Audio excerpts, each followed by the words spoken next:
If you've ever skied at Crystal Mountain, then you've most likely been in the care of our next presenter. Paul Baugher was patrol director at Crystal Mountain for 34 years.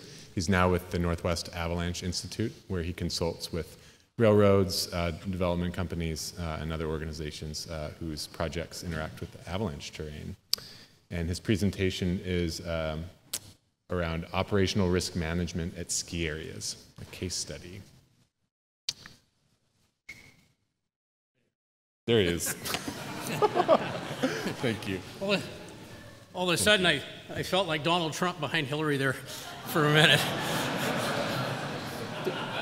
Did I creep you out? Well, hey, thank you so much. And I really wanted to just take a moment to say how glad I am to be here. This is the first one of these I've been able to attend. It's always conflicted with training that we've had up on the mountain. And you did it earlier this year, and that was a really good thing. So I hope you all appreciate that. And I'm really glad to be here with all of you. And I want to thank the Avalanche Center for all the great work you've done and all the friends. And this has come a long way. I'm looking at Mark, my longtime partner in the Avalanche Institute, and you know, this is it's pretty cool. You know, we're looking back at the career in our rear view mirror a lot more than what we see out the windshield in front. But the people that are coming up in the ranks here have done such a tremendous job. It was more than we would have ever thought back when Mark started out of the early Avalithic period. But what I'm going to talk about is operational risk management. And what's interesting is we're all kind of talking about the same themes. We're hitting a lot of the same ones. I saw the session this morning, and I've seen it in talks here, and these are going to be themes that are in my talk as well. So, you know, number one is we all have sort of different attitudes towards risk. And it's important in an operation to get everybody to a consensus.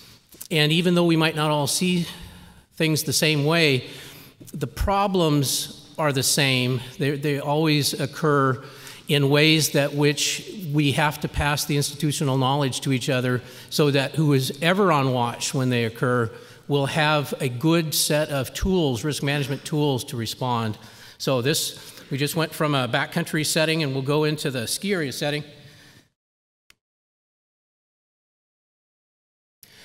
The first step is, what are my risks? What am I actually dealing with at the ski area in this case? So before we go into this little case study about inbounds avalanches, we have to remember that we're managing a lot of different risks at the same time. And if you're guiding, you're probably managing a lot of different risks with your client and the terrain and so on, in addition to the avalanche risk. And so I just going to confine this to ways you can die under the snow. So let me tell you, when I started doing research on this topic a while back, and it came out of a litigation that I was involved in, a case down in Oregon, and nobody had heard of this stuff. It was in 2004, he said, what, a tree well? People are dying in tree wells? That's the craziest thing. That had never happened. And this is coming from people at ski areas. And when we started digging into the information and doing the research, and it's hard to get that data, this risk was out there, and it had been happening for a long time, but nobody was talking to each other about it. So I'm going to just take a quick second to bring you up to speed on this. We call this snow immersion suffocation. And I'd like to direct you to this deepsnowsafety.org. That's a site you can go to. You can take a look. Gwen at Mount Baker has been very instrumental in helping run this site and get it up and going. And there's a lot of good information. And I think what you want to take away from this graph is that's 16 years, that's 54 fatalities that have happened at ski areas from people dying under the snow. We don't have 54 people that have died in avalanches, mercifully, at ski areas. So if it's not sexy, if it's not an avalanche, are you really managing the risks of people at your ski area the way you should? So that's the little test that I always run. Okay, so the good news is, look at that graph. So it averages out to about 3 people a year that die in U.S. ski areas. But look at the trend. It's in the right direction, isn't it? And that's what we like. And that hazard is purely reduced through education. That is really the only thing that you can do. And it's all about good partner technique. And fortunately, all the stuff that's in the Avalanche playbook translates perfectly with partner technique, skiing in steep treed terrain, and it doesn't have to be in trees, but at a ski area in deep powder snow conditions.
But I think the takeaway on that one is that there are multiple risks, and you have to kind of keep them all going at the same time. And it's just like in avalanches. What's my problem today? You know, it's not just an avalanche problem, it's a specific avalanche problem. So that's just putting all the ski area risk in perspective. You can see that people leave your ski area boundary and get hurt. People, the green are the snow immersions. And you can see where that kind of ranks in the risk to people at your ski area. And then the small dark blue one, those are the avalanches inbounds. And we saw a real uptick in those about 10 to 12 years ago. Now, we haven't had one, I'm knocking on wood here, an avalanche inbounds at a ski area for a couple of years. But they really came up on the radar, and I was involved in some litigation with cases, one in Jackson Hole and one at Park City, the Canyons, and these were kind of a real chance for the outside world to come in and look at the ski industry. And we may all agree on how we're doing things and that we're doing them the right way, and this is as much as we can do, and here's what we can't do, and there will always be a level of uncertainty. You've heard that term a lot. But this is the outside world coming in and telling you whether you're getting it right or not. So that's a very interesting process, and I'm trying to take some of those lessons out of here. And I will tell you, it is sobering to the soul to look in at a lady who lost her son in the courtroom, and you're explaining about uncertainty and how you have to live with it, and she's like, where did you tell my son that? And so you'll see some changes that have come out since. That's one of them. It's this idea of we're sort of victims of our own success with doing well with avalanche hazard reduction, that people have come to expect it to be zero defect, and it's just not the case. And so that uncertainty is still there. We reduce it as much as we can. More on that in the case study. But the first step is educating people about what the risk is, right? Same theme. So Carl Birkeland and I worked on this. We presented this at the ISSW in Banff a little bit ago, and all kind of disappearing into the fog. Cut to the chase. We heard trees breaking, a little bit of silence, and then we heard the metal at the bottom of the chairlift being crumpled at the bottom, and that was the first time that we realized that we actually hit the chairlift. I would say, you know, on average, I would say 8 feet, but it varies between 6 and possibly up to 10 feet in depth. Yes, it's huge. Well, she really summarized it well, I thought. But so now we're going to retro-engineer this thing and see what we can learn. So here's the setup. Here's the snowpack. So this is a 2013-14 season. It was really a tale of 2 seasons. And what you're looking at there is seasonal snowpack and a 20-year look back. And so each one of those lines represents the snow water equivalent, or SWE, of each of those years. The blue thick line in the center, that's the trend line. So that would be like a seasonal average SWE for the 20-year period. And that red line is the season, the 2013-14 season. And what stands out to you about that? Right, the first part of the season, that's a shallow snowpack. And when we think of shallow snowpacks, we often think of what kind of snow, strong or weak? How many people think strong? Weak? All right, how many have no opinion? Good. Very good. So now, what's going on where the line is there in mid-February? What's changing? Yeah, it's the load is coming. So if you're going to say, what's my problem? What's my avalanche problem? Yeah, we're going to put a heavy load on weak snow. At least that's what you have to suspect, right? You don't know for sure, but you're going to test and you're going to find out. That's uncertainty. So here's the deep slab cycle that came. We had almost 4 inches of SWE in 2 days. So we put a big slab on top of that, and yep, we had a persistent weak layer, and we had deep slab. So now we have a persistent deep slab in places where it doesn't run. That's showing one of the results. What's also going to be important, though, is the evolution of the snowpack, and now this slab will have implications on an event that happens 20 days later. And here's the meteorology behind that. So now we're 20 days later, we're in March, and that's a water vapor graphic. You guys have seen these. In fact, if you looked last week at the big storm that was forecasted in here, you would have seen something that looked a lot like this. Washington, right there at the tip of that thing, you know, and I think You know, you can see how that trajectory of the moist air is coming from so far south. And, you know, the symbolism is perfect. You don't have to be Fellini to interpret that metaphor there and to know that you're about to get screwed. So it's a mix of snow and rain at the beginning, and that means when we have various elevations of starting zones, a lot of our terrain is above this for the first few days. You know, it's not raining to the top, but on our mid-mountain paths it is. And it's a mix of snow and rain, but not a lot, an inch and a half spread over 3 or 4 days. You know, that's not a lot in the Northwest. You know, it'd be a big deal in Utah, but not here. And then minor results, we tested it every day, and minor results with our explosives. And I should point out that wet snow and explosives aren't really a good match a lot. It's real difficult to get the same kind of results you could get with dry snow. That's why we hate wet snow cycles at ski areas and for all the other reasons. And so now, at the end of this, on the 8th, we had an additional 1.5 inches of water. Again, not a whopping number to impress us if we've been dealing with rain on snow events for a long time, but you know, it came at the end and it rained all the way to the summit, so now all the avalanche starting zones have gotten soaked. Still not terribly impressed, not a big red flag, but you know, the risk management system is you're testing continually. You're always suspicious. What's my problem? Deep slab instability. What's going on? Let's reduce the uncertainty by testing, right? The iterations and the redundancy of the information. You know, I'm just quoting from the lectures this morning, but it's the same principles. So here's what we do. Here's our, I like to call this a tripwire. But this is an indicator slope, especially for wet snow activity, whether it's radiation or just ambient warming or rain on snow events. Rock face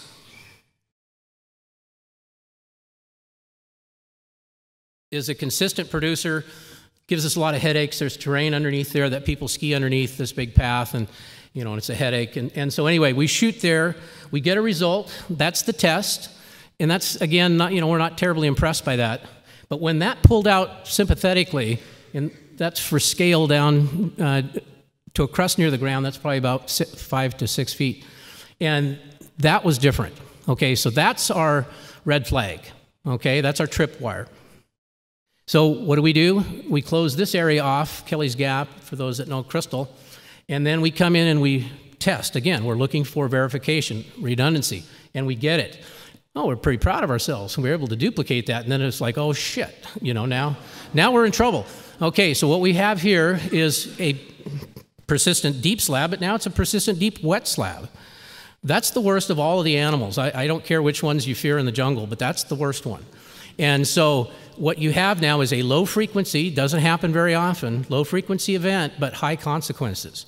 And so we immediately have to buy time, because the decision making when you're facing that without a lot of good institutional knowledge is very small. It's a small window. And so the best thing you can do is take risk off the table. So we can do it at the ski area by shutting down terrain in the ski area. And we were able to do that. We're compartmentalized. I'll show you a picture of what that looks like. But all those shaded areas, which now is part of the education outreach to people that ski in avalanche terrain at ski areas, to let them know that those are avalanche prone areas. So that's kind of acknowledging the inbounds avalanche risk. They're also compartmentalized areas, so we closed the South Back, we closed Northway, we closed Bear Pit and all this lower stuff, you know, and yet we still had people skiing. It was a weekend. We still had people skiing up on High Camel. I'll get to that one in a minute. But we took all the risk off the table to buy ourselves some time to make decisions in that short window. Okay, that's the slab in the rock face profile, actually down below in one of those sympathetic releases. And you can see that's a pretty uniform structure there. And what impressed us was how fast the water penetrated all the way through. You'd think if it was your typical evolution of a wet snowpack, it'd take a while for it to percolate through layers, and you'd establish drain channels and flow differently when it would encounter different structure. But this stuff went straight through. And I think that was the piece that was really different for us from a forecasting standpoint, was the importance of the slab and the homogeneity of the slab and how quickly it let water get down into the facets at the bottom. So now we're going to test some adjacent terrain. So we've gone from rock face just a little bit over to the top of something called employee housing. So if it sounds like there might be risk involved in that path, well, they're all on L&I, so. And hopefully most of them are at work. But So yeah, and Brent, I see Brent. I haven't had a chance to say hello to you there, my longtime partner up at Crystal and dealing with all these things. And that's him in the picture there. And we'd gone over and actually cleared up a little bit for the picture, but we were up in those trees and we put a big shot in there. I think Rich Durrett is here too. He's out there in the audience somewhere, and he was part of this. And, you know, let her rip, see what we get. And I was trying to film. I was just a little bit away so I could try to get this on film. Couldn't get anything. It was just absolutely dreary out there. But luckily, the boss is down below, and he's able to see our shot that we couldn't see.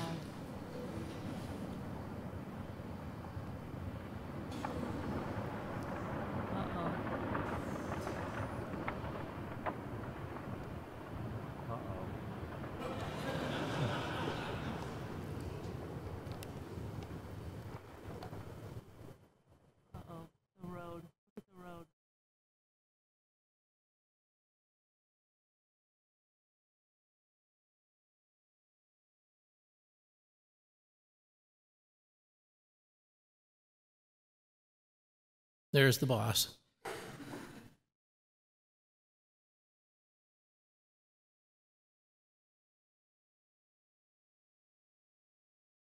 Well, okay, so we've identified the problem.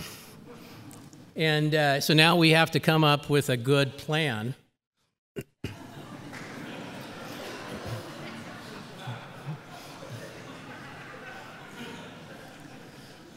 There's the path, and I mentioned, you know, low frequency, high consequence event, and this word uncertainty keeps showing up. So right now we know we've got this at a period of critical instability. We know we have some success with our explosives. So what do? Do you close the area and risk things or not risk things? Okay, so what are the consequences of not closing the area other than monetary? You have to decide whether you want to live with the uncertainty going into the rest of the season. You got about a month and a half left of the season. Okay, so that's the big trick, is what do you do with that? Do you try to reduce it or do you let it sit? And so then if you test it, what rules are you following then? How do you keep people safe? How do you keep patrollers safe? How do you do the charges? You know, and we need probably big charges, as we know, with wet snow, most of us that have worked in wet snow. And then you got to have a way to reassess the risk to find out when it's all clear and the danger is gone. Okay, I mentioned that the day that I had everybody close all that terrain after the rock face results were verified, and we had another group when we were shooting at employee housing right around the corner on the left-hand side. There's a whole other face there, bear pit, and it slid at the same time, just like the other one that we had there in employee housing. This is the High Campbell lift, is at the top of that picture. That's Powder Bowl. It's a moguled slope, been skied all year. And the fractures, for comparison, over on the left there that you see on that shoulder, they're probably in the 10-foot range or so. Deep persistent slab, a wet slab, and it's nasty stuff. That was taken a few days later when there was finally visibility, so we can get the pictures, but there's the scale. And then, of course, there's always something like this. And I know a lot of you are wondering and you want a technical explanation. I could go into the details, but suffice it to say we call those what the. And there's the little profile on that baby. And that's a very homogeneous slab. That was all that snow that came down in that big event in February 20 days ago, and that percolated, that packs moist all the way to the bottom. It's the weaker snow at the bottom. Oh my gosh! I was actually in the fog looking at that profile on the other side of Powder Bowl when this happened in the throne area. It's worse. Oh my God. Yeah, we're standing up here on the ridge and we see dirt all the way down almost to the throne saddle. Oh, Chair 6 is gone, dude. Yesterday, March 10th, which is a Monday, after... We were leaving to catch a plane to Mexico there.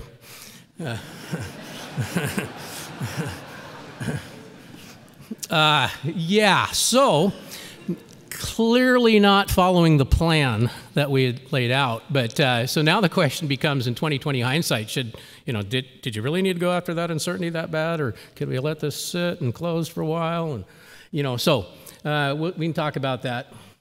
But that debris that you see around the chair line there, that's 30 feet deep. You could look in there about 4 days, 5 days later, and it's just like walking over a crevasse on a glacier, you could see the blue hue of the ice that was down in these fissures that had formed in that material when it refroze. And it was impressive. We call that the design avalanche. I'll get into that in a second, but first I want to introduce the 3 horsewomen of the apocalypse. And the one with the shit-eating grin in the center is now, it's just transitioned out of my patrol job. She's now the patrol director. Welcome to that, because this is good. She's also the boss's wife, and she was the one, well, let's put it this way. I had to explain this to a lot of people, you know, like Ricky Ricardo, you got a lot of explaining to do, you know, and I have people from all over the country that, you know, colleagues in Canada, you know, hey, what happened, you know, and so, you know, I had to get it down to a soundbite. And so I said, you know, it's like the old MasterCard commercial, ANFO, 50 pounds, or I think it was a 25-pound shot, with the detonator, $50. Replacing the chairlift, $1.4 million.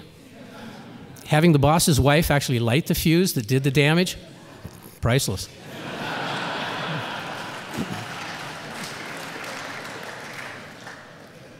All right, back to the serious part of this. So this is, you know, when we're managing risk in avalanche terrain now, you know, maybe don't even think about the ski area. I'm working on a project in eastern Washington, and we're dealing with the parameters of a design avalanche. And, you know, what can you do if you want to work within that zone or live within that zone and build within that zone? So it's usually the powder avalanches in any snow climate anywhere in the world that are the longest running avalanches. They have the lowest alpha angles. This has an alpha angle of about 20. That's pretty low. Alex Marienthal at Bridger Bowl measured some in a big wet cycle similar to this down in like 17 degrees, which is really unheard of. But normally it's these dry powder avalanches that have these long runouts, and it's generally it's speed or the velocity that always trumps the mass in the equation. So anyway, I got to work with the Swiss on this. This was a nice thing out of the ISSW in 2014. It met with a lot of the folks from Davos, and they really were interested in calibrating their model for wet snow to fit the parameters here. And, you know, I had this ongoing discussion, Carl and I and some of these guys from Davos, that, you know, maybe in some snow climates, the biggest, longest running avalanches is, in fact, it's the wet snow avalanche. And it's certainly been my experience. And the Swiss, in perfect English, just, your problem is that you're good at the ski area and you're very good with dry snow avalanches, so you don't have problems with them. And those aren't your long runners because, you know, you've got that problem wired. Well, wet snow, nobody has it figured out. And so therefore, if you're going to see big avalanches within the ski area realm, they're going to be these wet snow avalanches. Those are the ones you can't really reduce the hazard on. So I thought, wow, yeah, that's probably exactly right. And so it has implications for these cycles. You know, where is it safe to build, and do you want to try to reduce that uncertainty when you have the opportunity? And so here's our test study, if you will. So we're Monday morning quarterbacking, 20/20 hindsight. Here's the throne where that avalanche came from. There's the starting zone, and that was a moguled slope, by the way. Now we've got the slope right over here, 1.5 miles away. That's the test patient. That's the control. That's the natural avalanche cycle. And this particular event, there was a lot more, I suppose, energy from that moisture that hit sort of south to central Cascades. White Pass had issues with it. Some other people skated. But take a look at what happened over there if you didn't do anything. That's the same avalanche that was sitting down there. Picture a lift right at the bottom of all of that. And so, you know, natural avalanche, would it have run that far if we'd have had the area closed? Who knows? Probably not, I would guess, as a guess. But that's the uncertainty that you would have lived with in the snowpack if you didn't do anything. And again, like I say, you know, I have a little different view of this because I've done a lot of work with litigation at ski areas in defending them, and it's really tough to defend guys that have been doing this stuff all their life and have their decisions called into question because they live with uncertainty and subject their skiers to it. And so any chance you can to reduce it is good. See, that's one tool that you have in an operation that you don't really have in the backcountry, right? You can reduce your exposure to it, but you can't really reduce the hazard itself, you know, unless you're really good at ski cutting or, you know, snowmobiling, high marking or whatever. Mark is very good at high marking. But that's the rub. Okay, and so now you're at that point in the whole risk management program where you have to reassess. How did we do? Did we reduce this enough? You know, we've done a lot of helicopter bombing. We tested the slopes. Time went by, temperatures cooled, you know, snowpack adjusted, and yet that's the structure. So you snow profile consumers out there that like to read these and look at these, if I blindfolded you and you didn't know what snow climate you were in, and I said, that's your profile, what snow climate do you think you're in?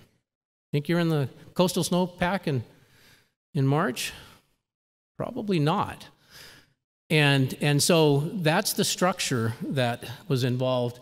And so there was a lot of takeaways, I think, in the snowpack, but I think the biggest takeaway for all of us is that these are infrequent events. Thankfully, they are. But because of that, people don't always react to them quite right, and your decision window is very, very short. So it's good to be out and talking to everybody and kind of getting this out for discussion. So, takeaways. Do you eliminate the uncertainty to reduce the risk? Tripwire and testing, always suspicious. What's my problem? Is it the deep slab? Is it the persistent deep slab? Now it's wet. Now what's going to do? Testing. Tripwires. Verifying. Redundancy. Those are the tools. And then, you know, we learned a few things about the slab structure, and one thing that Carl always likes to say, it's the Goldilocks scenario. You need it just right. You need just the right weak layer. You need just the right slab to be able to propagate fractures, and you know, if none of the components are matched perfectly, it doesn't work. The slab was important here. The slab for sure allowed water to go through it much faster than we would have ever guessed. And so, again, taking advantage of that time window and protecting the people that count on you. So, we didn't hurt anybody. We hurt some equipment. But these guys were okay. You know, we did it. We removed them from the hazard when we were doing our work. So that's the good news. And so thank you very much. I sure appreciate that.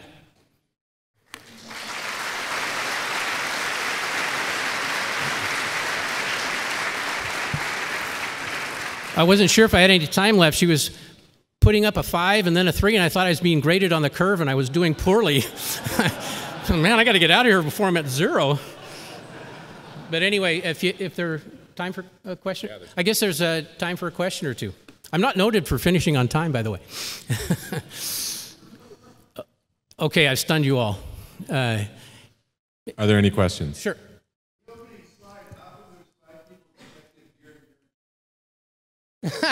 I think that was Morley Safer from 60 Minutes doing a story on something. But I just love that. Doesn't that just capture the whole? Yeah, I know. Well, that was a tough question. Normally I get, what the hell were you thinking? You know, but anyone else? How about Alex? Oh no, Mark. Seriously. Yes. Yep. How about Mark and then Alex? Okay.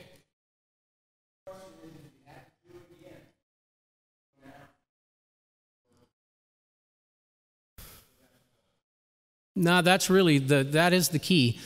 And again, based on my experience, and mine's different than a lot of others because I have to deal with when people are critical of our industry a lot. I've been doing that for 20 years on a variety of issues, not just avalanche issues. And I think if I had the opportunity to reduce the uncertainty and I didn't take it, and I lived with it and something happened, which you could argue that, it didn't happen in 2020 hindsight, sure. But I'm wired to say I did everything I could right up to the limit. So I can look at that woman in the courtroom who's lost her son, and I can look her in the eyes and say, ma'am, we are doing everything we can.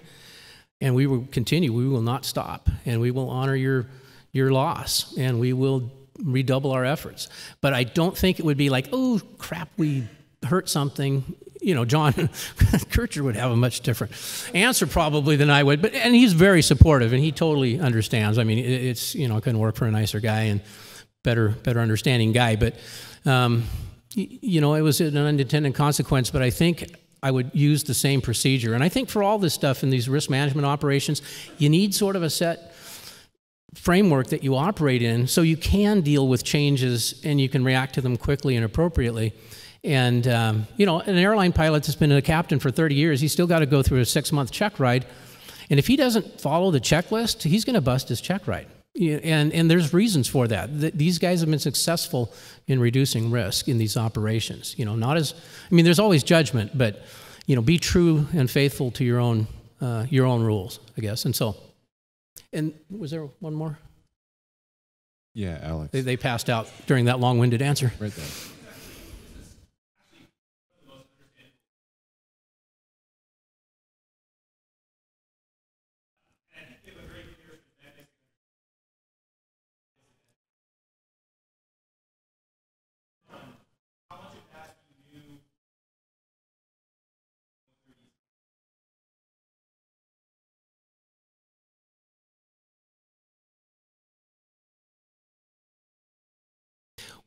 Yeah, I mean, that's a great question. And I mean, the forecasting, and I didn't spend nearly the time on the forecasting element of this as I would have like up in at the ISSW, but you sort of see things that look the same to you. You know, I mean, wet snow, yeah, we deal with rain on snow, and yeah, we're not getting any results. We're testing, you know, we're following our routine.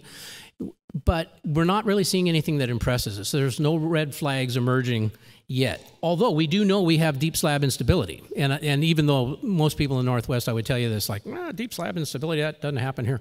Well, it does. And, you know, you may not be able to trigger it, but it's all relative to the loads you put on it. And this time, the rain really, I think, by getting down into the facets, percolating through the slab as quickly as it did, that was new. So there was new information coming in. After 30 years, you know, there's still new information coming in.